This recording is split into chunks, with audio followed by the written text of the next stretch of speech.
BIOক ঢুকে ঢুকে পানী খুৱাইছিল DFO ৰাজীৱ দাসে।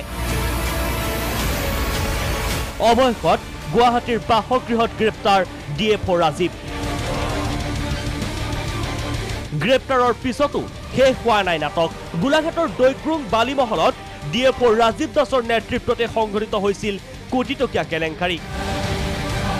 এই কেলেংকাৰী পোহৰলৈ অহাৰ পিছত পলাতক অৱস্থাত আছিল DFO। পিছে বুধবাৰে DFO গৰাকী আৰক্ষীৰ জালত পৰাৰ পিছতো শেষ হোৱা নাই নাটক।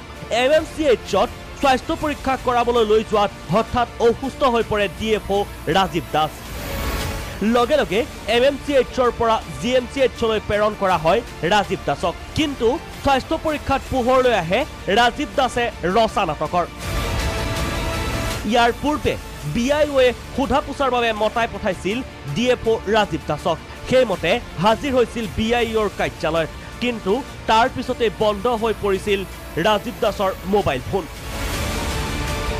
আৰু 7 মাহৰ পিছতে গুৱাহাটীত আহি বাহৰ পাতোতে BIOৰ জালত পৰিল DFO Rajib Das. Babita Gogoi report, Prag news.